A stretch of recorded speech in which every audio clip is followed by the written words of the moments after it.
Sorry, my eyes are burning for some reason all of a sudden. Oh, okay. It's the possession It's forces. already happening.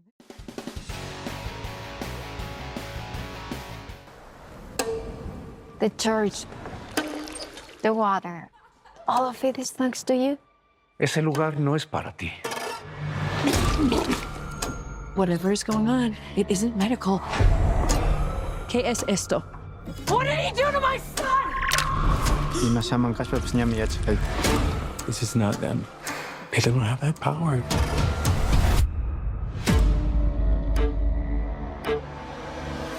How are you today? I'm doing great, thank you. How are you, Lupe? Good, thank you. Well, congratulations on your film. Thank you so much. Such a pleasure to be here. Excited to talk about it.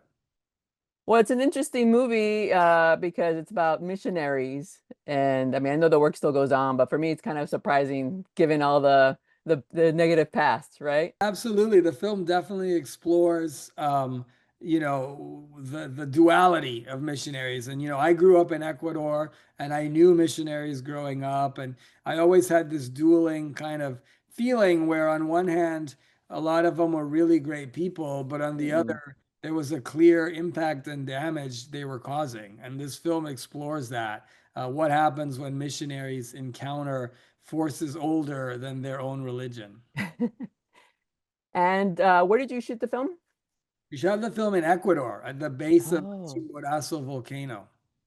So the actors there are native to the land, or did you have to bring in actors, or how did Yeah, that we work? brought in, three actors from the US and Canada, which are Sarah Mm, Canning, Daniel Gillies, and Jed Klein. They played hmm. the missionary family, but all the other actors were Ecuadorian. Some were Oh. renowned Ecuadorian actors like Alejandro Fajardo, and Hmm. others were actors of the indigenous community, like Humberto Morales, Segundo Fuertes, Merci Lema.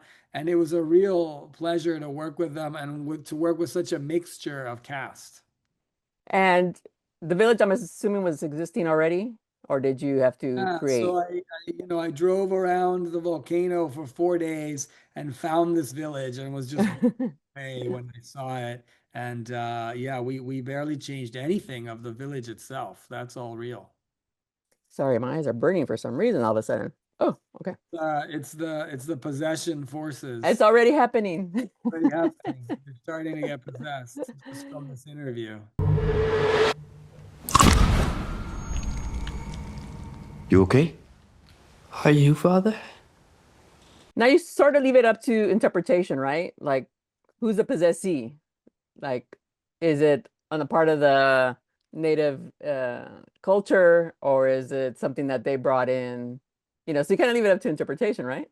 Yeah, a little bit. I mean, I think as the movie develops, you do get a sense ultimately of what it is, but a lot of the mystery of the film is what's happening to this boy and, Hmm. whose faith is going to really be the one to solve it. Is it going to be the missionaries or is it going to be the shaman that they've pushed away? Yeah, and that ending, man, that was, Yes. we won't say what, but it was, wow. It was Yeah. pretty surprising that you went there. Well, thank you. Yes, it definitely goes. The film goes to some dark places and some very twisted places.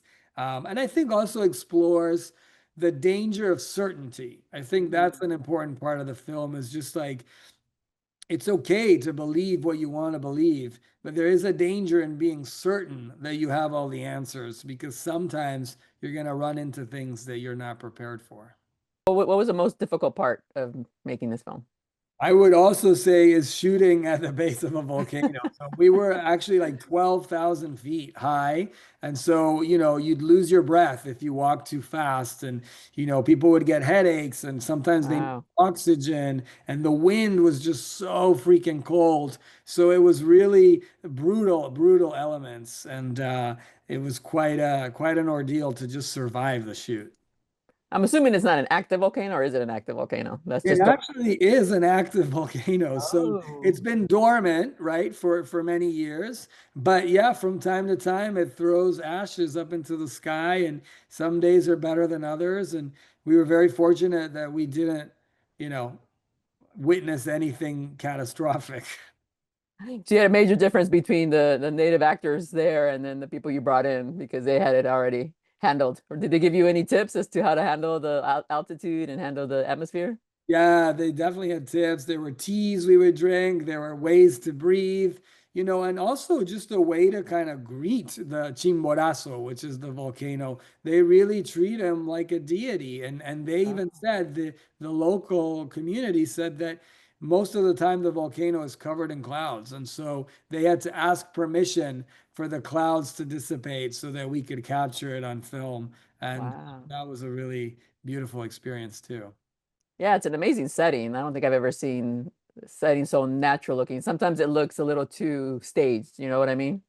Thank you. Well, yeah, that was 100% real. And our cinematographer, Daniel Andrade, did a beautiful job of just capturing the beauty. It's like a heaven and hell in one place, right? On one hand, Yeah. it's a paradise, and on another, if you walk into the wrong cave or down the wrong kind of hillside, you might end up somewhere really, really dark.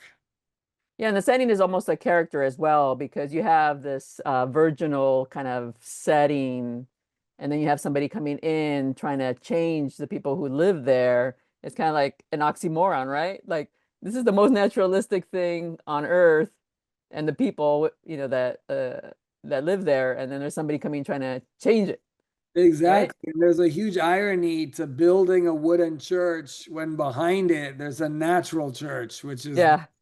volcano. And what was the contrast of that? That was really interesting to me to kind of play with that duality.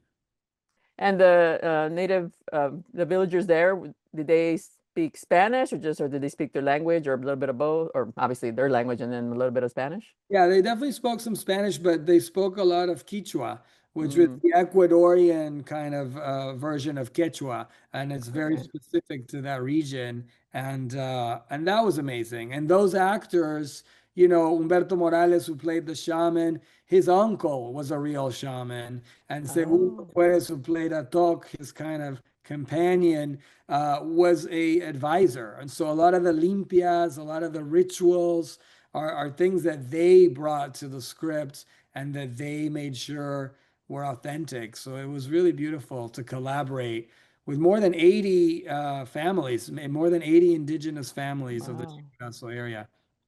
They contributed to the film. So did you have like a ceremony to start off the production and then like in midway and then in the end? Like was there kind of like a cleansing throughout? Yeah, in a way, like it wasn't a formal ceremony, but there was, a type of ceremony opening the film and getting people ready, certainly to go up the mountain, up the volcano. And that was amazing. And halfway through, I was so exhausted, they basically had to try and exercise me just to keep me Oh, that's amazing. Well, congratulations on your film. It's really, I thought it was really, really interesting just the way you juxtaposed a lot of the things, just like if people know the history of missionaries, you kind of bring all that up in there. So I kind of like that part of it, the history part. Thank you so much. Yeah, it's still going on. We still have missionaries all over the world, and some may be trying to do good, but some are inadvertently causing trouble and damage as well. And the film explores that and the danger of that. But yeah, All right, well, amazing. Thank you so much for your film, and everyone should go out and see it. thank you so much. It comes out August 8th in select theaters and on digital platforms. Please come support Latino film, independent film, and horror film.